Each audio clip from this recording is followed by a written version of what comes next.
श्रापित मंदिर, रहस्यमयी खोज। विशाल एक पुरातत्वविद था जिसे पुरानी सभ्यताओं और रहस्यमयी मंदिरों की खोज करना बेहद पसंद था। एक दिन उसे राजस्थान के एक छोटे से गांव में एक प्राचीन मंदिर के बारे में पता चला जो कई सालों से वीरान पड़ा था। गांव वालों का मानना था कि वह मंदिर श्रापित है और जो भी वहां गया वह कभी वापस नहीं आया। विशाल को अंधविश्वासों पर विश्वास नहीं था। उसने तय किया कि वह इस मंदिर की सच्चाई का पता लगाएगा। गांव के बुजुर्गों ने उसे रोकने की कोशिश की, लेकिन उसकी जिज्ञासा उसे मंदिर तक खींच ले गई।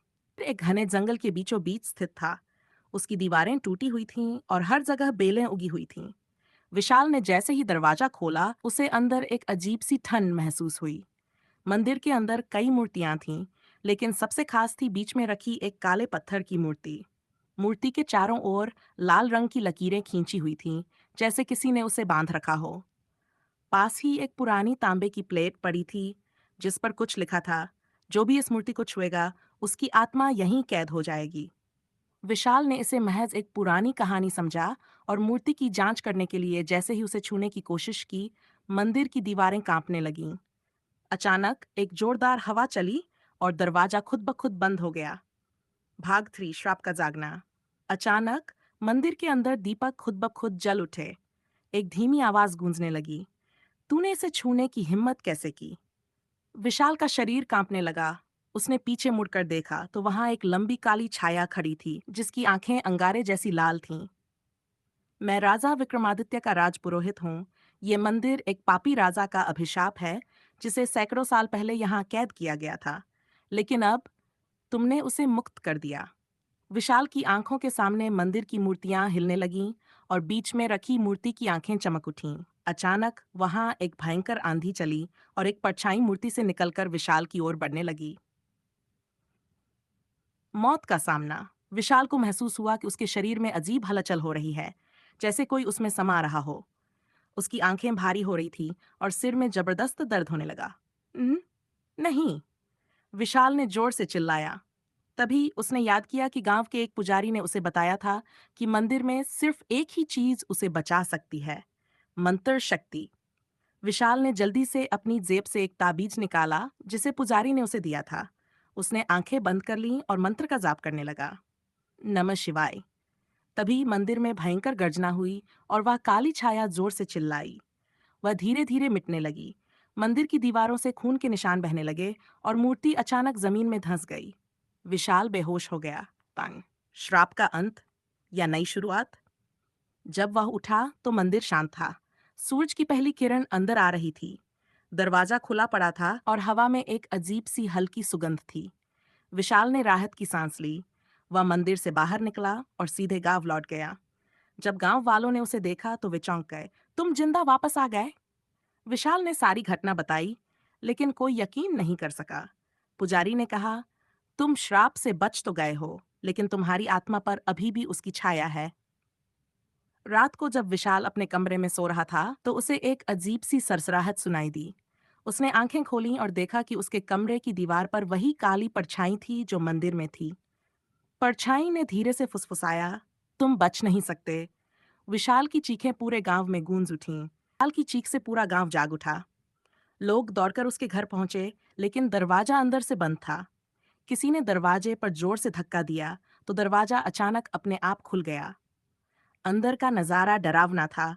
कमरे की दीवारों पर अजीबो-गरीब चिन्ह उभर आए थे, जैसे किसी ने नुकीले पंजों से खरोंच कर कुछ लिखा हो। विशाल बेहोश जमीन पर पड़ा था और उसकी छाती पर काले निशान उभर आए थे। पुजारी ने जब उसे देखा, तो उसकी आंखों में चिंता दिखी।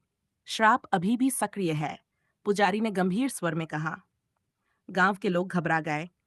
उन्होंने विशाल को होश में लाने की कोशिश की, लेकिन जब विशाल ने आंखें खोली तो उसकी पुतलियां काली हो चुकी थीं। भाग 7, आत्मा की कैद। विशाल धीरे धीरे उठकर बैठ गया, लेकिन वह अब पहले जैसा नहीं लग रहा था। उसकी आवाज गहरी और डरावनी हो चुकी थी।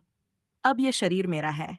गांव वालों को एहसास हो गया कि विशाल के शरीर में वही श्रापित आत्मा प्रवेश कर चुकी थी जो मंदिर में कैद थी। पुजारी ने जल्दी से पवित्र जल छिड़का, लेकिन विशाल ने जोर से चिल्लाते हुए अपना सिर पीछे कर लिया। उसकी चिल्लाहट इतनी तेज थी कि खिड़कियां कांपने लगीं। तभी गांव के बुजुर्गों ने मिलकर मंत्रोच्चार शुरू किया। हरिं क्लीन चामुंडाय विच्चे। विशाल जमीन पर गिर पड़ा और तड़पने लगा। उसके शरीर से धुआं उठने लगा और वह जोर जोर से चीखने लगा। भाग 8। अंतिम युद्ध। पुजारी ने एक त्रिशूल उठाया जिस पर गंगा जल छिड़का हुआ था। उसने विशाल के माथे पर त्रिशूल रखा और मंत्र पढ़ने लगा। अचानक विशाल की आंखें सफेद हो गई और एक काला धुआं उसके शरीर से निकल हवा में घुलने लगा। नहीं, यह संभव नहीं, मैं वापस आऊंगा। आत्मा ने अंतिम चीत्कार किया और गायब हो गई। विशाल ने गहरी सांस ली और बेहोश हो गया। भाग श्राप का अंत या नई शुरुआत। सुबह होते ही विशाल को होश आया। उसके माथे पर जलन थी, लेकिन अब उसकी आंखें सामान्य थीं। गांव वालों ने राहत की सांस ली, लेकिन पुजारी अभी भी गंभीर था। श्राप हट तो गया, लेकिन यह आत्मा पूरी तरह नष्ट नहीं हुई। जब भी कोई और उस मंदिर की मूर्ति को छुएगा, यह वापस आ सकती है। विशाल ने फैसला किया कि वह मंदिर को हमेशा के लिए बंद करवा देगा। लेकिन जब वह गांव छोड़ने से पहले आखिरी बार मंदिर गया, तो उसे वहां कुछ अजीब दिखा। वही काले निशान फिर से उभर रहे थे। और फिर मंदिर के अंदर से एक धीमी हंसी सुनाई। विशाल ने जैसे ही मंदिर के अंदर से आती धीमी हंसी सुनी सुनी उसके रोंगटे खड़े हो गए। उसने टॉर्च चलाकर मंदिर के अंदर झांका। सब कुछ पहले जैसा ही लग रहा था, लेकिन दीवारों पर फिर से वही काले निशान उभर रहे थे। तभी मंदिर के कोने से एक परछाई हिलती हुई दिखाई दी। विशाल की सांसें तेज हो गई। उसने धीरे धीरे उस ओर कदम बढ़ाए। जैसे ही उसने कदम रखा, जमीन उसके पैरों के नीचे से हिल गई। विशाल, तुम मुझे रोक नहीं सकते। वही आत्मा वापस लौट आई थी। भाग्यमैन, पिशाच का असली नाम। विशाल तेजी से बाहर भागा और सीधा गांव के पुजारी के पास पहुंचा। वह वापस आ गया है, विशाल ने घबराकर कहा। पुजारी पहले से ही इस खतरे के लिए तैयार था। उन्होंने एक प्राचीन ग्रंथ निकाला और कहा, इस आत्मा को पूरी तरह खत्म करने का एक ही तरीका है। हमें इसका असली नाम पता लगाना होगा। जब हम इसका नाम लेंगे, तब ही इसे हमेशा के लिए मुक्त किया जा सकेगा। विशाल और पुजारी गांव के सबसे बुजुर्ग व्यक्ति से मिले। उन्होंने बताया कि सदियों पहले इस मंदिर में राजा विक्रमादित्य के एक विश्वासघाती मंत्री काल्यक्ष को कैद किया गया था। उसने तंत्र मंत्र की शक्ति से अमरता हासिल करने की कोशिश की थी, लेकिन राजा ने उसे बंदी बनाकर इस मंदिर में श्रापित कर दिया था। अब काल्यक्ष अपनी मुक्ति चाहता था और वह विशाल के शरीर का उपयोग करके खुद को पुनर्जीवित करने वाला था। भागद्वार। आत्मा का अंतिम युद्ध। पुजारी, विशाल और गांव के कुछ लोगों ने मिलकर मंदिर जाने का फैसला किया। उनके पास हवन सामग्री, मंत्रों की पुस्तक और त्रिशूल था। जैसे ही वे मंदिर में पहुंचे, अंदर घुप अंधेरा था। दीपक खुद ब खुद जल उठे और हवा में कालक्ष की हंसी गूंजने लगी। मुझे रोक नहीं सकते मूर्खों। अचानक मंदिर की मूर्ति हिलने लगी और जमीन फटने लगी। एक काली धुंध विशाल की ओर बढ़ी और उसके शरीर में समाने लगी। विशाल जोर से चिल्लाया। पुजारी ने तुरंत मंत्र पढ़ना शुरू किया। नमः कालक्षाय स्वाहा। जैसे ही कालक्ष का नाम लिया गया, मंदिर की दीवारें कांपने लगीं। आत्मा जोर जोर से चीखने लगी। नहीं, यह संभव नहीं। त्रिशूल उठाकर पुजारी ने उसे जमीन में गाड़ दिया। एक जोरदार विस्फोट हुआ और कालयक्ष की आत्मा धुएं में बदलकर जलने लगी। भागगात, श्राप का अंत या नया रहस्य। मंदिर में अब शांति थी। मूर्ति धीरे धीरे जमीन में समा गई। विशाल को एहसास हुआ कि उसके शरीर पर लगे काले निशान भी गायब हो चुके थे। गांव वालों ने राहत की सांस ली। मंदिर को हमेशा के लिए सील कर दिया गया। लेकिन जब विशाल गांव छोड़ने से पहले मंदिर के बाहर खड़ा था, तो उसे एक पत्थर पर कुछ अजीब दिखा। वहां कुछ फिर लौटूंगा। विशाल ने घबराकर पीछे देखा, लेकिन वहां कुछ नहीं था। श्रापित मंदिर। भाग कालयक्ष की वापसी। विशाल ने पत्थर पर उकेरे गए शब्द पढ़े। मैं फिर लौटूंगा। उसके शरीर में एक अजीब सी झुरझुरी दौड़ गई। उसने तेजी से अपनी नजरें घुमाईं, लेकिन आसपास सब कुछ शांत था। शायद ये मेरा भ्रम है, विशाल ने खुद को समझाने की कोशिश की। लेकिन क्या यह सच में भ्रम था? भागमंड। नई घटनाओं की शुरुआत। विशाल ने मंदिर को सील करवा दिया और गांव छोड़ दिया। वह अपनी पुरानी जिंदगी में लौटने की कोशिश कर रहा था, लेकिन कुछ ठीक नहीं लग रहा था। रात को जब वह अपने अपार्टमेंट में सो रहा था, तो अचानक उसकी नींद खुल गई। कमरे में अंधेरा था, लेकिन एक कोने में उसे हल्की हलचल महसूस हुई। उसने मोबाइल की फ्लैशलाइट ऑन की और उधर रोशनी डाली। कुछ नहीं था। लेकिन जैसे ही उसने रोशनी बंद की, उसे अपने बेडरूम के शीशे में हल्की परछाई दिखी, एक काली आकृति जिसकी आंखें सुर्ख लाल थीं। भाग सा श्राप का पीछा। अगली सुबह विशाल ने अपने दोस्त अमित को कॉल किया और पूरी घटना बताई। यार, तू बहुत टेंशन में है। तुझे शायद आराम की जरूरत है, अमित ने कहा। विशाल ने खुद को भी यही समझाया, लेकिन डर अब बढ़ता जा रहा था। कुछ दिनों बाद वह अपने ऑफिस में देर रात तक काम कर रहा था। तभी उसके लैपटॉप की स्क्रीन अचानक ब्लैक हो गई। फिर स्क्रीन पर कुछ शब्द उभरने लगे। तूने सोचा मैं खत्म हो गया? विशाल का दिल तेजी से धड़कने लगा। उसने जल्दी से लैपटॉप बंद किया, लेकिन तभी कमरे की लाइट्स जलने बुझने लगीं। फिर एक जानी पहचानी हंसी गूंजने लगी। काल्यक्ष की हंसी। भाग बाट। रहस्य की गहराई। विशाल ने तुरंत पुजारी को कॉल किया और पूरी बात बताई। पुजारी की आवाज गंभीर थी। मैंने सोचा था कि श्राप खत्म हो गया, लेकिन काल्यक्ष की आत्मा पूरी तरह नष्ट नहीं हुई थी। तुम्हें फिर से गांव लौटना होगा, वरना यह आत्मा तुम्हें धीरे धीरे अपने वश में कर लेगी। विशाल को अब एहसास हो गया था कि वह भाग नहीं सकता। श्राप अब भी जिंदा था। भाग 8। अंतिम लड़ाई की तैयारी। विशाल वापस गांव लौटा। पुजारी ने बताया कि कालयक्ष का असली शरीर अभी भी मंदिर के नीचे कहीं दफन था। हमें उसे पूरी तरह खत्म करना होगा, वरना उसकी आत्मा हमेशा के लिए तुम्हारे पीछे रहेगी, पुजारी ने कहा। विशाल, पुजारी और गांव के कुछ लोग फिर से मंदिर पहुंचे। मंदिर की दीवारें फिर से काली पड़ चुकी थीं। जैसे ही उन्होंने खुदाई शुरू की, जमीन से अजीब गंध निकलने लगी। कुछ देर बाद उन्हें एक पुराना ताबूत मिला, जिस पर अजीब चिन्ह बने थे। यही है काल्यक्ष का असली शरीर, पुजारी चिल्लाया। तभी अचानक मंदिर हिलने लगा और हवा में एक डरावनी आवाज गूंज उठी। तुमने मेरी शांति भंग कर दी। अब मैं तुम्हें नहीं छोड़ूंगा। भाग डरना है भयानक सामना। ताबूत के अंदर से एक कंकाल निकला, लेकिन उसकी आंखें चमक रही थीं।